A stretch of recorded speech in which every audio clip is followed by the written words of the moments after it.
बड़ा नाम करेगा, बेटा हमारा ऐसा काम करेगा। मगर ये तो कोई न जाने कि मेरी मंजिल है कहाँ। पापा कहते हैं बड़ा नाम करेगा।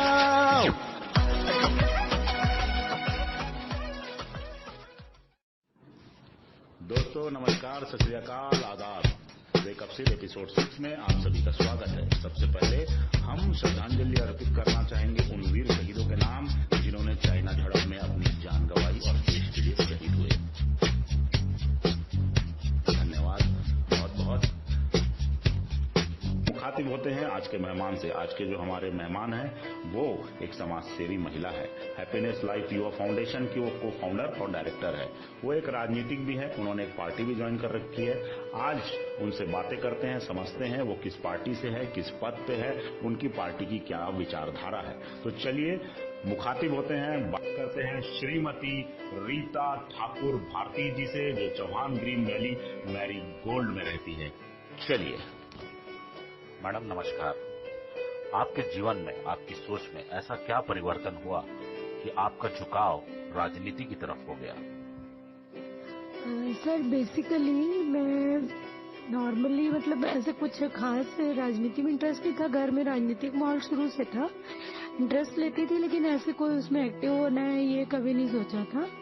लेकिन यहाँ जब जॉब स्टार्ट किया, पहले तो पढ़ाई की, शादी के बाद हस्बैंड के साथ चली गई। उनका टूरिंग जॉब था, मतलब उनका ट्रांसफरेबल जॉब था, सॉरी। तो हम ज्यादातर बाहर ही रहते थे, दूसरे स्टेट्स में। तो कभी ऐसा और कुछ अलग से करने का इतना नहीं था। वहाँ पर भी हम वेलफेयर वर्क्स करते थे, सोशल वर्क्स करते थे अपने क्लब के माध्यम से, पर पॉलिटिक्स में कुछ वो नहीं था। लेकिन यहाँ आने के बाद मैंने कुछ सालों बाद मेरी बेटी जब बड़ी हो गई तो फिर गवर्नमेंट जॉब मैंने ज्वाइन किया, कृषि विभाग में मैंने ज्वाइन किया। तो वहाँ पर मुझे बहुत असंतोष महसूस हुआ। जिस तरीके से काम करते हैं गवर्नमेंट डिपार्टमेंट्स, और जिस तरीके से अभी किसानों की या जो हमारे गांव की जो हालत है, मेरा बहुत स्ट्रांगली ये मानना है कि जब तक हम अपने गांवों को, या जो निम्न वर्ग के लोग हैं, या किसान हैं, या जो मजदूर हैं, इनकी स्थिति को हम नहीं सुधारेंगे, तब तक हमारी इकोनॉमी को हम बरसों हर तरह के तरीके अपना लें, ये बूस्ट नहीं हो पाएगा।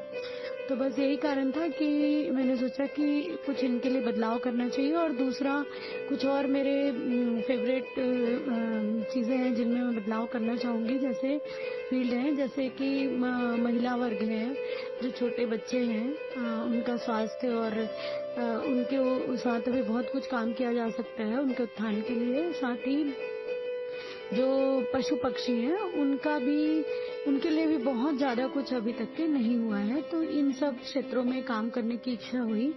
तो देखा कि बिना पावर के हम बहुत सारा सोशल वर्क तो कर सकते हैं, लेकिन अगर हमारे पास पावर भी हो, जो कि राजनीति हमको देती है और खुला मंच देती है काम करने के लिए, तो वहाँ उस जगह पे पहुँचने के बाद हम बिल्कुल बदलाव ला सकते हैं और अपनी जो योजनाएं हैं उनका क्रियान्वयन बहुत सफलतापूर्वक कर सकते हैं, यदि हमारे अंदर इच्छा शक्ति हो तो बस यही एक मौका था। और साथ ही जो हमारे मेंटर हैं उनका बहुत बड़ा योगदान है ये जो राजनीतिक पृष्ठभूमि मेरे बनाने में। श्री शाहनवाज चौधरी जी, वो मेरे गुरु भी हैं, पॉलिटिकल गुरु भी कहिए या जो भी।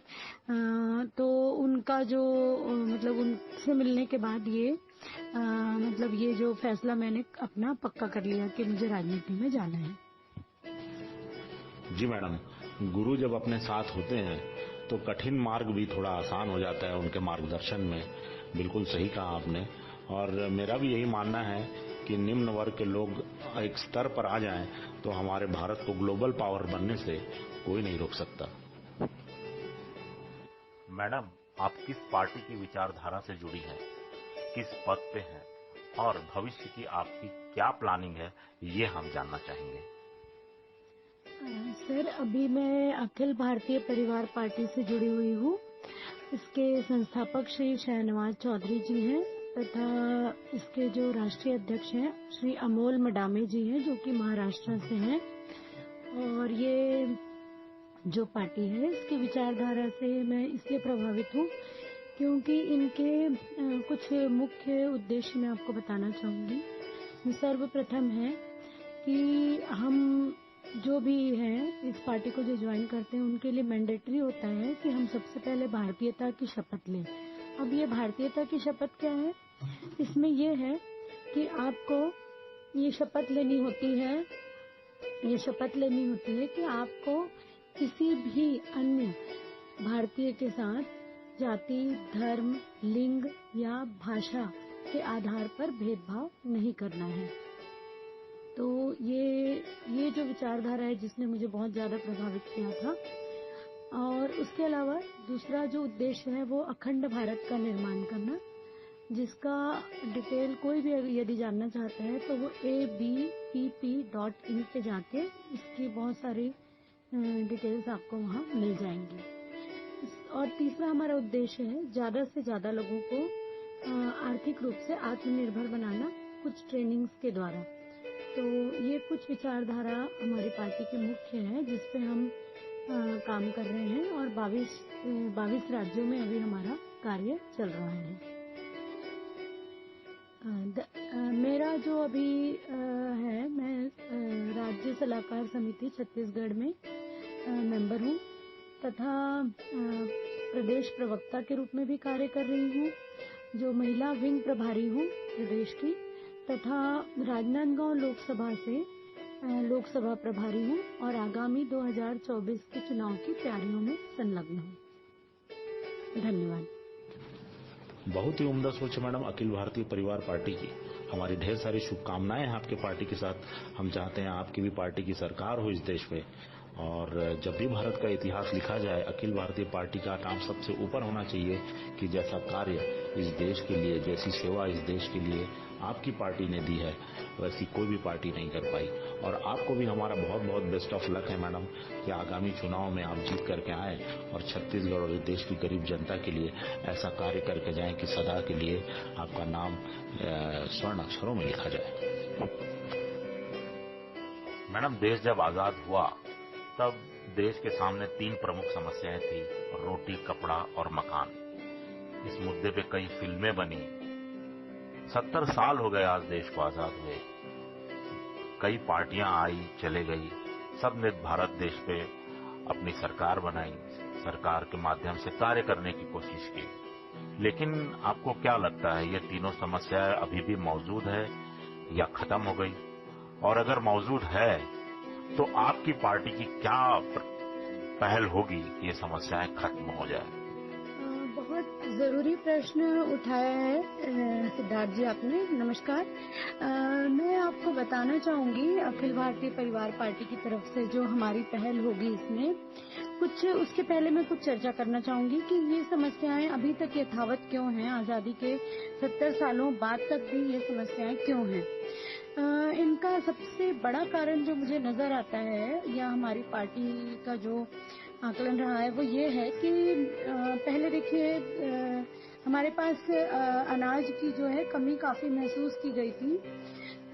एक प्रकरण भी हुआ था अमेरिका और इंदिरा गांधी जी के बीच में, और 1965 में इसी प्रकरण के चलते जो हमारे पास खाद्य की जो बहुत बड़ा अकाल जो पड़ा था इसके पहले, तो उसके कारण जो खाद्य पदार्थों की कमी हुई थी और भुखमरी जो हुई थी देश में, तो माननीय प्रधानमंत्री श्रीमती इंदिरा गांधी ने ग्रीन रिवॉल्यूशन की घोषणा की थी अपने वैज्ञानिकों के साथ त्वरित बैठक करके, और इसमें जो है बहुत सारे उसके बाद रिवॉल्यूशन आए, green revolution, blue revolution, white revolution, अनगिनत, मतलब बहुत सारे अलग अलग उसमें क्षेत्रों में, कृषि क्षेत्रों में इसका क्रियान्वयन इसीलिए किया गया कि जो खाद्य पदार्थ है उनकी कमी ना हो। कुल मिलाकर इसका ये मजमून निकलता है। लेकिन क्या हुआ कि ये बहुत बड़ा एक सेटबैक भी हो गया। इसका मैं आपको कारण बताती हूँ कि ग्रीन रिवॉल्यूशन जो प्लान किया गया था जो 5 वर्षीय योजनाओं के अंतर्गत एक अलग से बैठक करके या अलग से इसको बनाया गया था। इसमें क्या था कि हाई यील्डिंग वैरायटी सीड जो हाइब्रिड सीड कहा जाता है, साथ में फर्टिलाइजर्स, पेस्टिसाइड्स, सारे आधुनिक या बाहर से मंगाने की जो है वो पेशकश की गई थी इसमें, क्योंकि उस समय हमारे पास इतनी टेक्नोलॉजी नहीं थी कि हम उसको यहाँ बना पाए। तो उस कारण से ये बहुत महंगा होता गया समय के साथ खेती, और साथ में ही जो सरकारी तंत्र की कालाबाजारी है उस पर भी कोई मॉनिटरिंग नहीं की गई। तो ये जो खेती है समय के साथ बहुत ज्यादा महंगी होती गई, और जो पॉपुलेशन है उसका भी ख्याल नहीं रखा गया। जब ये पंचवर्षीय योजनाओं में इस तरह की चीजें डाली गई तो उस समय जो पॉपुलेशन ग्रोथ होगी हर 10 साल बाद, जो ये होता है पॉपुलेशन का जो गिनती जो होती है, सेंसस जो होता है, उसके हिसाब से इसको प्लान नहीं किया गया। ये दो बहुत बड़ी खामियां उसमें थी कि हमारे पास कोई टेक्नोलॉजी उस समय इतनी थी नहीं कि हम इन खादों को या इन पेस्टिसाइड्स को यहाँ बना पाए भारत में। तो इसके कारण बहुत बड़ा बोझ हमारे एक्सचेकर पे, फॉरेन एक्सचेकर पे आया, जिसके कारण जो खेती है वो महंगी होती गई, अनाज और महंगा होता गया समय के साथ। उत्पादन तो बढ़ा परंतु महंगाई भी साथ में बढ़ती गई। ये बहुत बड़ा कारण बन रहा है आज की डेट में जो हम भुखमरी देख रहे हैं। उसके साथ ही कृषि क्षेत्र में सुधार भी बहुत हुए, जैसे सीलिंग की गई और भी बहुत मॉडर्न तरीके से फार्म मशीनरीज को सब्सिडीज रेट पे दिया गया लोगों को। लेकिन इसके कारण एक चीज और हुई कि जो लेबरर्स हैं उनकी नौकरियां या उनके काम खत्म हो गए। इंडस्ट्रियल रिवॉल्यूशन के साथ भी ये प्रॉब्लम आया, भारत में भी आया। तो क्या है कि बहुत बड़ा तबका जो है वो उस समय भी बेरोजगार इन सब योजनाओं के कारण, नीतियों के कारण हुआ। उसकी बजाय हम जो सजेस्ट कर रहे हैं, हमारी पार्टी जो सजेस्ट कर रही है ये है नेचुरल फार्मिंग या इन फार्म एक्टिविटीज, या इसमें बहुत सारी चीजें आती हैं, जैसे पेस्टिसाइड्स की जगह फ्रेंडली इंसेक्ट्स यूज करना, गोबर गैस प्लांट लगाना, सोलर पंप्स को बढ़ावा देना, नेचुरल फर्टिलाइजर्स जो कि किसान अपने खेतों में ही वहाँ के ही उपलब्ध संसाधनों से तैयार कर सकता है। जो राजीव दीक्षित जी बताते रहते थे समय समय पे, और भी हैं बहुत सारे लोग जो काम कर रहे हैं, उनके ज्ञान को हमें उपयोग करना होगा। अब ये समय आ गया है तो हमारी पार्टी इसी पे काम करेगी। और सबसे ज्यादा जरूरी आज की डेट में इंटीग्रेटेड फार्मिंग। इंटीग्रेटेड फार्मिंग का मतलब होता है कि आप खेत पे ही मछली पालन, बतख पालन, बकरी पालन, पशु पालें, मतलब कैटल पालें, उसके साथ ही पूरा एक इंटीग्रेटेड फार्मिंग और कोऑपरेटिव फार्मिंग की जो जरूरत थी उस पे बहुत ज्यादा काम कभी भी किसी भी सरकार ने आज तक नहीं किया। कारण मैं नहीं जानती हूँ किस कहाँ परियोजनाओं में क्रियान्वयन में कमी आई, क्या हुआ, ये समझ में तो मुझे अभी नहीं मालूम है। जब मैं पढ़ूंगी इसके बारे में या कभी मिनिस्ट्री में काम करने का मौका मिला तो समझ में आएगा कि कहाँ लूप होल रह गया था। लेकिन इन सबको हम आसानी से कर सकते हैं, बहुत बड़ा ये इशू नहीं है।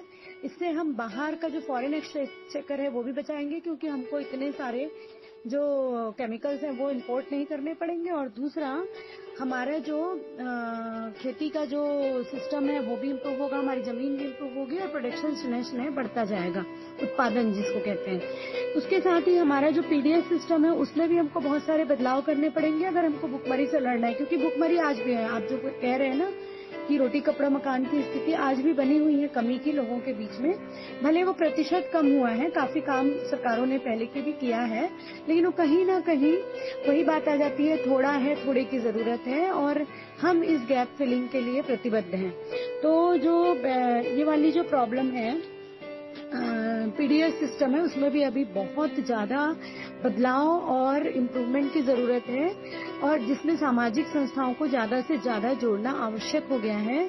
साथ ही जो पीडीएस सिस्टम में जो बच्चों के लिए खास करके जो आंगनबाड़ी कार्यक्रम वगैरह जो चलाए जा रहे हैं उसमें जो उनके कुपोषण पे जो काम हो रहा है उससे मैं बिल्कुल भी सहमत नहीं हूँ, क्योंकि जो पैकेज फूड उनको सप्लाई किया जा रहा है वो बिल्कुल सही नहीं है। गाँव में बहुत सारी ऐसी जमीनें उपलब्ध होती हैं जहाँ पर ये जो लोग हैं, महिला समूह है या जो आंगनबाड़ी कार्यकर्ता हैं, वो बहुत अच्छे से फल फूलों के पौधे लगा के बच्चों को फ्रेश जो है वो चीजें उपलब्ध करा सकते हैं, और इसकी मॉनिटरिंग पंचायत सचिव, सरपंच और एक समिति बना के किया जा सकता है।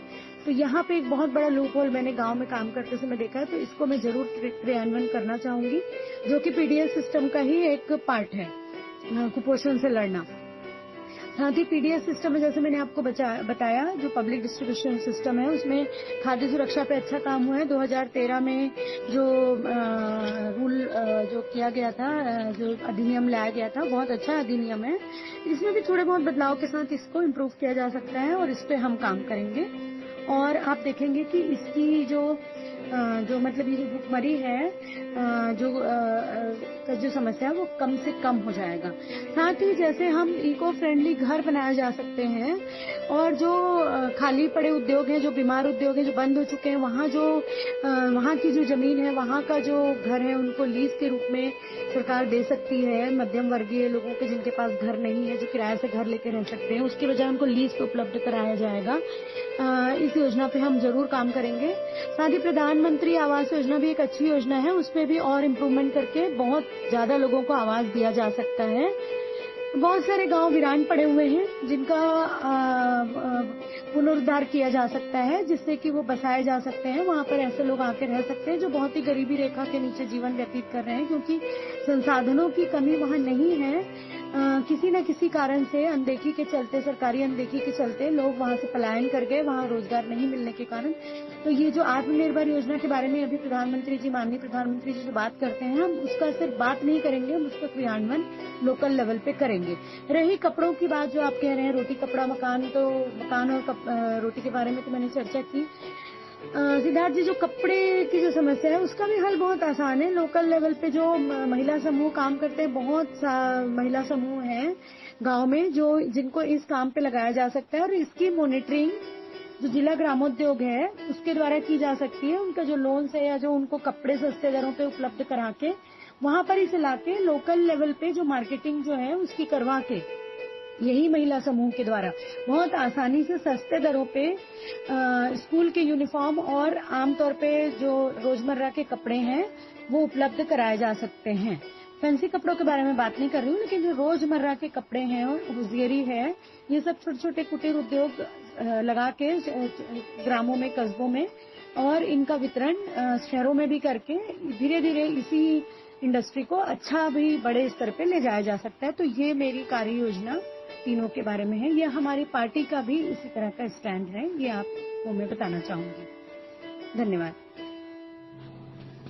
ये जान के बहुत खुशी हो रही है मैडम कि रोटी कपड़ा मकान को लेकर के आप लोग सीरियस हैं, आपकी पार्टी सीरियस है, और उसकी पॉलिसी और उसके क्रियान्वयन को लेकर के आप लोगों का कंप्लीट कॉन्सेप्ट, क्लियर कॉन्सेप्ट तैयार है।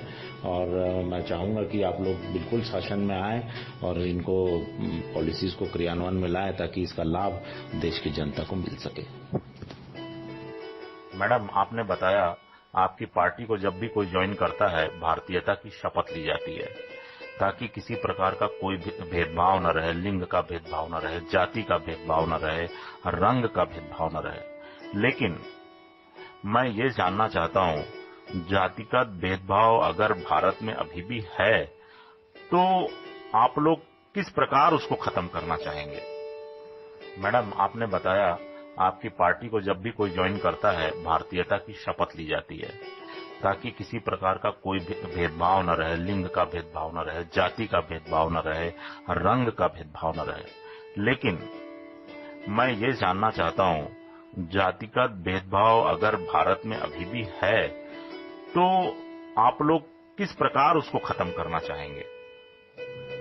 जी मैडम, बहुत ही अच्छा प्रश्न है ये भी सिद्धार्थ जी, और मुझे अच्छा लग रहा है इसका जवाब देने में, क्योंकि ये व्यक्तिगत रूप से भी मैं इस मामले में बहुत ज्यादा, मेरे लिए ये सेंसिटिव इशू है। ये जो जाति, धर्म, भाषा, लिंग, क्षेत्र, रंग, रूप आदि के आधार पे जो भेदभाव हमारे यहाँ भारत में है या दुनिया में है, और हमारे भारत में तो बहुत प्रचंड स्थिति है इसकी, तो इस पे मैं जरूर बात करना चाहूंगी, चर्चा करना चाहूंगी और अपने पार्टी का स्टैंड भी रखना चाहूंगी। तो ऐसा है सिद्धार्थ जी कि ये रिवॉल्यूशन ही इसीलिए खड़ा किया गया है, ये जो भारतीयता का रिवॉल्यूशन है। आप स्वयं देखेंगे, यदि आप ये एक शपथ लेते हैं हाथ ऐसे करके और ये बोलते हैं कि आज मैं रीता ठाकुर भारतीय ये शपथ लेती हूँ कि मैं किसी भी दूसरे भारतीय से जाति, धर्म, भाषा, लिंग, क्षेत्र आदि के आधार पर भेदभाव नहीं करूंगी, तो उस समय आपके शरीर के रोंगटे खड़े हो जाएंगे। आपको इतना गर्व महसूस होगा ये बोलने पे। तो ये एक मिशन है हमारा। असल में जो हमारी पार्टी का ये बहुत बड़ा मिशन है, जो मुख्य मिशन यही है। तो इसको मैं इसके बारे में और थोड़ा चर्चा करना चाहूंगी आगे। वो ये है कि सिद्धार्थ जी, जाति को खत्म नहीं किया जा सकता, ये गलत फहमी है। जातिवाद को खत्म करना होगा। देखिए, जाति अपने आप में शून्य प्राय है, कुछ भी नहीं है यदि उसमें जातिवाद ना आए या धर्मांधता ना आए या कट्टरता ना आए। तो हम कोशिश करेंगे सामाजिक संस्थाओं के माध्यम से, जो राष्ट्रीय अंतर्राष्ट्रीय स्तर पे हम अपने लेवल पे भी काम इस पे चालू कर चुके हैं। हम ज्यादा से ज्यादा लोगों को भारतीयता की शपथ दिला रहे हैं। तो एक समय ऐसा जरूर आएगा, मुझे विश्वास है कि जो जातिवाद है ये खत्म होगा। जाति नहीं खत्म होगी, क्योंकि हम अपना जो भी कास्ट है या जो भी नाम हम भी लगाते हैं, जैसे मैं रीता ठाकुर भारतीय लिखती हूँ, ये भी एक अपने आप में संदेश है कि भारतीय होने के नाते भारत में अनेकता में एकता है। तो ये भी एक संदेश है इसके अंदर। और साथ में ये बहुत जल्दी ये समय आ पाएगा और आप जरूर देखेंगे, और मैं भी उस दिन के प्रतीक्षारत हूँ कि हम भारतीय होने में, विशुद्ध भारतीय होने में गर्व महसूस करेंगे, ना कि हिंदू, मुस्लिम, ऊंची जाति, नीची जाति, राजपूत, ब्राह्मण, ये सब हम जरूर एक दिन ये खत्म होगा, इसका मुझे पूर्ण विश्वास है। और ये रोड मैप हमारे पास तैयार है, परंतु कुछ पार्टी के अनुशासन के चलते मैं अभी इसको ज्यादा इसका खुलासा नहीं कर पाऊंगी। और ये बड़ा सुंदर प्रश्न है और ये हर भारतीय को पूछना चाहिए। आपने पूछा, ये बहुत गर्व महसूस करती हूँ मैं इसका जवाब देने में। धन्यवाद। जय हिंद, जय भारत सर। प्रथमतः भारतीय और अंततः भारतीय होने में ही हमारे देश का गौरव है। पर्यावरण आज के समय में सभी देशों के लिए एक बहुत जटिल समस्या है। आपकी पार्टी का क्या स्टैंड है पर्यावरण और पृथ्वी के संरक्षण को लेकर के? सिद्धार्थ जी, जो सबसे महत्वपूर्ण प्रश्न है वो आपने अंत में पूछा। फिर भी मैं इसका जवाब जरूर देना चाहूंगी, और ये मेरे दिल के कहीं करीब ये विषय है, इसलिए मैं इसको और भी अच्छे से बताना चाहूंगी आपको। जैसे हमारे देश में पहले से ही पर्यावरण संरक्षण और वन्य जीव संरक्षण एवं जो वन संरक्षण अधिनियम आदि बने हुए हैं। बस जरूरत है कि उनका कड़ाई से पालन नहीं किया जा रहा है। आज की डेट में जो उसका कड़ाई से पालन नहीं किया जा रहा है, जो नेशनल ग्रीन ट्रिब्यूनल है वो काफी अच्छा काम कर रही है, मैं उसके काम से बहुत खुश हूँ। परंतु वहीं पर मैं सरकार से बहुत ज्यादा, वर्तमान सरकार से तो मैं बहुत ज्यादा असहमत हूँ, क्योंकि इन्होंने पर्यावरण संरक्षण की दिशा में अभी कुछ भी कार्य नहीं किया है। इसमें सबसे महत्वपूर्ण होगा जो हमने गंगा अभियान, गंगा की जो सफाई योजना जो लॉन्च की गई थी, लेकिन उसमें बहुत खास कुछ भी नहीं हो पाया। उसके साथ ही उस पर काम किया जाएगा जो कि बहुत आवश्यक है। गंगा जो जीवनदायिनी नदी है और इसके पानी में जो बैक्टीरिया पाए जाते हैं उनमें रोग प्रतिरोधक क्षमता है। तो इस दिशा में हम काम करेंगे सबसे पहले। दूसरा जो है, ये नदियों को जोड़ने का एक जो बृहद परियोजना बीच में लाई गई थी उसको फिर रोक दिया गया। तो बांध बनाने की बजाय नदियों को जोड़ के, और जो चेक डैम्स हैं, छोटे छोटे चेक डैम्स या इरिगेशनल चैनल्स हैं, वो बनाने के लिए हम कोशिश करेंगे, जिससे कि पर्यावरण को ज्यादा नुकसान न हो पाए। जैसे कि पर्यावरण जो मेधा पाटकर आदि हैं, वो इसीलिए बांधों का विरोध करते हैं, क्योंकि इससे कहीं न कहीं पर्यावरण को बहुत ज्यादा नुकसान होता है। भले हम बाद में कितना भी पेड़ पौधे लगा लें या भूमि संरक्षण करें, पर इससे कहीं न कहीं बहुत बड़े बड़े बांधों से हमको नुकसान भी उतना ही झेलना पड़ता है। तो इस दिशा में हम काम करेंगे। साथ ही बहुत सी कंपनियां हैं जो अभी सामाजिक सरोकारों में काम कर रही है, जो नए एंटरप्रेन्योर्स हैं, नए यंग जो जनरेशन है, इस पे काम कर रही है, जो लोकल लेवल पे पर्यावरण संरक्षण के साथ साथ अपनी आजीविका भी बना रही है। तो ऐसे कंपनीज को हम सर्टिफाइड करेंगे और इनके प्रयासों को मजबूती प्रदान करेंगे। इसके अलावा जो वन्य जीव संरक्षण अधिनियम है और जो वन संरक्षण अधिनियम है, इनका हम कड़ाई से पालन हो ये सुनिश्चित करेंगे, और इनके लिए अलग से ट्रिब्यूनल घोषित किया जाएगा, बनाया जाएगा, और इनकी सुनवाई, इनसे संबंधित केसेस की जो सुनवाई है और जो काम है वो मतलब प्रशिक्षित वकीलों के द्वारा, प्रशिक्षित ट्रिब्यूनल्स के द्वारा किया जाएगा। जैसे कि नेशनल ग्रीन ट्रिब्यूनल जो फॉर्म है, उसी तरह का वन्य जीव ट्रिब्यूनल को भी हम कड़ाई से लागू करेंगे। साथ ही एग्रीकल्चर प्राइस कमीशन पे हम काम करेंगे, जिससे कि किसान जो है वो अपने उत्पाद को जो बेचने का जो मूल्य है वो स्वयं निर्धारित कर सके, और जो लोकल लेवल पे जो उपलब्ध संसाधन है उनका उपयोग करके ऑर्गेनिक फार्मिंग और नेचुरल फार्मिंग और इंटीग्रेटेड फार्मिंग आदि का उपयोग करके पर्यावरण संरक्षण में हमारे देश को योगदान करें। और साथ ही इससे ये भी फायदा होगा कि लोकल लेवल पे बहुत सारे अगर उत्पाद किसान उगाएंगे तो उनके आधारित उन्हीं के पर आधारित लोकल उद्योग भी बहुत सारे लगाए जा सकेंगे, जिससे कि मजदूरों का पलायन रुकेगा। साथ ही जो लोकल मार्केट्स में ये उपलब्ध होंगे तो हमको इसका ट्रांसपोर्टेशन करने पे जो फ्यूल का खर्चा जो आता है, ट्रांसपोर्टेशन चार्जेस जो आते हैं वो भी कमी होगी, तो उससे पर्यावरण की भी शुद्धि होगी और हमारे रेवेन्यू की भी बचत होगी। तो ये भी एक योजना है हमारी। साथ ही जो मानक है, अंतर्राष्ट्रीय मानक हैं, उनको लागू करने की बजाय सिद्धार्थ जी मैं चाहूंगी कि हमारे जोनल लेवल पे हम अलग अलग जोन्स के वाइज हम जो कमिटी है वो गठित करें और उनकी जो रिकमेंडेशंस है या उनकी जो भी बातें वो बताएंगे कि ये करके हम संरक्षण कर सकते हैं इस क्षेत्र का, तो उनको हम लागू करने की कोशिश करेंगे, बजाय इसके कि हम अंतर्राष्ट्रीय मानकों को लागू करते रहें जो कि 80% फेलियर है। तो इस काम को भी हम करेंगे। जैसे कि उदाहरण के लिए जो राजस्थान में बिश्नोई समाज है वो पर्यावरण, वन्य जीव संरक्षण आदि पे बहुत ज्यादा ज्ञान रखते हैं और बहुत काम करते हैं।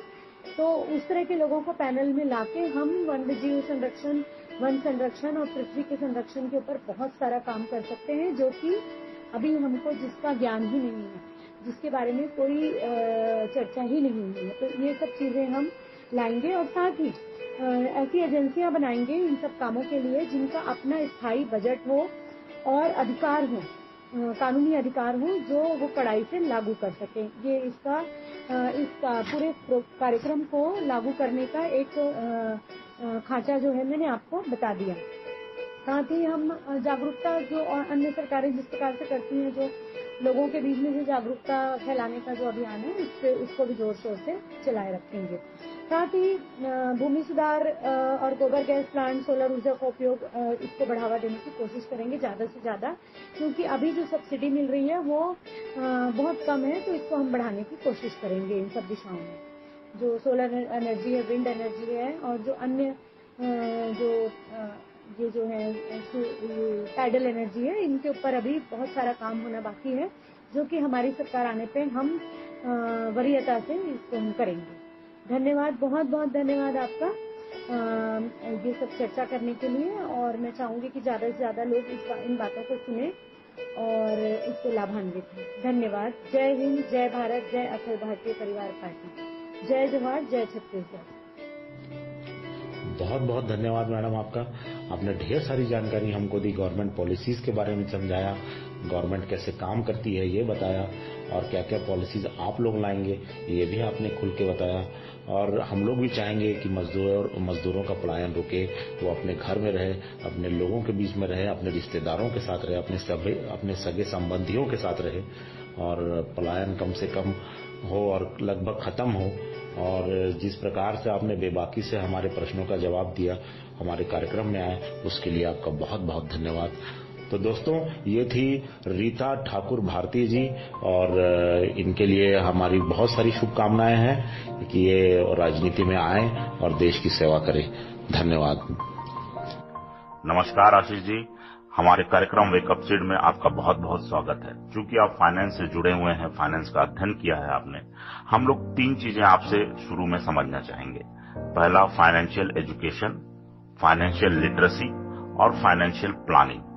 कृपया हमें बताइए ये तीनों क्या चीजें हैं। फाइनेंशियल एजुकेशन हमारे देश में जितने भी इन्वेस्टमेंट ऑप्शन अवेलेबल हैं, जिसमें से कुछ प्राचीन समय से चले आ रहे हैं और कुछ नए जमाने के हैं, इन ऑप्शन के बारे में जानकारी होना ही फाइनेंशियल एजुकेशन माना जाता है।